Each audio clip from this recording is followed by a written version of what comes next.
teológicos. Aristóteles está para a teologia como as trevas estão para a luz. E um erro dizer que, sem Aristóteles, ninguém se torna teólogo. Lutero, Debate sobre a Teologia Escolástica, 1517. Não se pode designar condignamente de teólogo quem contempla as coisas invisíveis de Deus compreendendo-as por intermédio das coisas criadas, mas sim quem compreende as coisas visíveis de Deus contemplando-as pelos sofrimentos e pela cruz. O teólogo da glória afirma ser bom o que é mau, e mau o que é bom. O teólogo da cruz diz as coisas como elas são. A sabedoria que contempla as coisas invisíveis de Deus, compreendendo-as a partir das coisas criadas, se envaidece, fica cega e endurecida por completo. Aristóteles critica e ridiculariza injustamente a filosofia das ideias de Platão, que é melhor do que a sua. Lutero, Debate de Heidelberg, 1518. Parece que Lutero não via a filosofia de Aristóteles, ou a teologia escolástica com bons olhos. Escolástica era o termo usado para nomear toda a teologia que se fundamentava basicamente no pensamento de Aristóteles. A teologia de Tomás de Aquino era uma teologia escolástica, pois, apesar de ter considerado a revelação cristã de Deus, foi na filosofia de Aristóteles que Tomás encontrou a base racional de sua reflexão teológica. A escolástica foi uma maneira de fazer teologia que permaneceu até o fim da Idade Média. A sua influência foi tão marcante que os professores de teologia costumavam dizer que, sem Aristóteles, ninguém poderia tornar-se um teólogo de verdade. Lutero passou um bom tempo ouvindo isso na época em que estudava teologia na Universidade de Erfurt, na Alemanha. O reformador não concordava com o modo escolástico de fazer teologia. O motivo de sua crítica a Aristóteles, em especial, aos escolásticos, devia-se ao fato destes terem superestimado o poder da razão. Lutero percebeu que o status que os escolásticos conferiram à razão resultava de uma noção incompleta do conceito bíblico de queda. Para os escolásticos, o intelecto não sofreu alteração por causa do pecado de Adão, e por isso, afirmavam que era possível conhecer a Deus simplesmente pela luz da razão natural.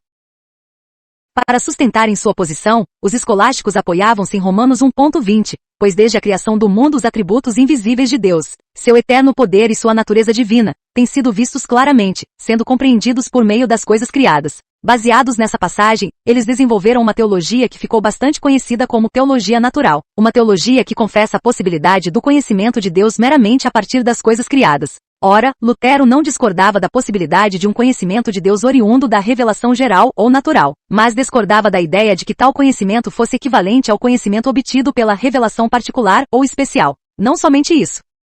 Lutero também discordava do axioma escolástico, a graça pressupõe a natureza. Com base nesse axioma, os escolásticos ensinavam que a revelação de Deus, dada por meio da Escritura, pressupõe a revelação geral. Lutero não concordava com isso. Ao contrário, ele acreditava que a revelação especial realiza a obra que a revelação geral apenas começou.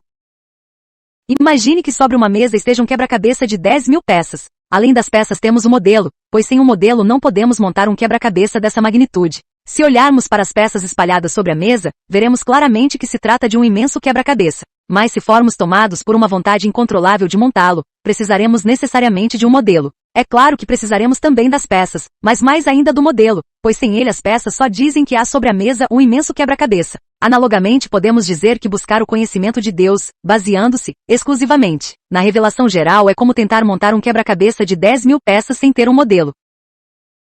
Os escolásticos, conscientemente ou inconscientemente, negaram a necessidade da revelação especial para a compreensão da autorrevelação de Deus. Para criticar essa postura negativa da teologia natural, Lutero estabeleceu uma distinção elementar entre a teologia da glória e a teologia da cruz. Tal distinção se tornou a base de sua explicação da autorrevelação de Deus. Para Lutero, a teologia da glória era a teologia natural, isto é, a busca pelo conhecimento de Deus obtido por intermédio das coisas criadas, conforme Salmos 19.1. De acordo com Lutero, a passagem de Romanos 1.20 não é um incentivo para buscarmos o conhecimento de Deus meramente a partir das coisas criadas.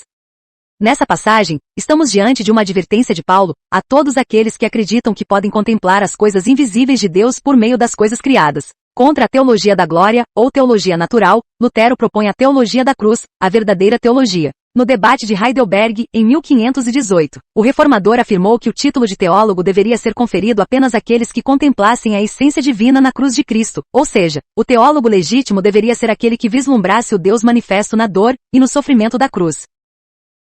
A teologia da cruz não procura conhecer Deus por meio de uma comparação com as coisas criadas, mas se orienta exclusivamente em direção à palavra de Deus, que é pessoal, Jesus Cristo, e proposicional, Escritura. No âmbito pessoal da revelação especial, Cristo é a palavra de Deus encarnada, é a autorrevelação do Pai das Luzes, conforme Tiago 1:17. Portanto, Deus revela-se na ignomínia, na dor, na agonia, na paixão de Cristo na cruz. O termo paixão vem do latim passio, que por sua vez, é a tradução do termo grego patos, que significa padecer, sofrer. E no padecer de Jesus, no seu sofrimento que Deus se revela. Lutero é aquele que viu na cruz e no sofrimento de Cristo o Deus absconditus, isto é, o Deus oculto conforme Isaías 45:15.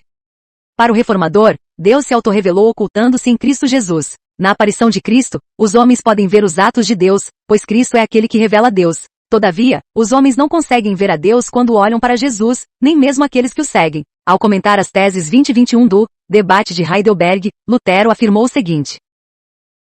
Filipe no feitio da teologia da glória diz a Jesus, mostra-nos o Pai. Cristo imediatamente recolheu e reconduziu para si mesmo o pensamento volátil de quem procura Deus em outra parte, dizendo, Filipe, quem vê a mim, vê também o Pai. Portanto, no Cristo crucificado é que estão a verdadeira teologia e o verdadeiro conhecimento de Deus. Quando o teólogo da glória ignora Cristo, ele ignora o Deus oculto. Deus absconde um tus nos sofrimentos. Por isso, prefere as obras aos sofrimentos de Cristo, a glória à cruz, o poder à debilidade, a sabedoria à tolice se, de um modo geral, o bem ao mal. Esses são os que o apóstolo chama de inimigos da cruz de Cristo, conforme Filipenses 3:18, certamente porque odeiam a cruz e os sofrimentos, ao passo que amam as obras e a sua glória.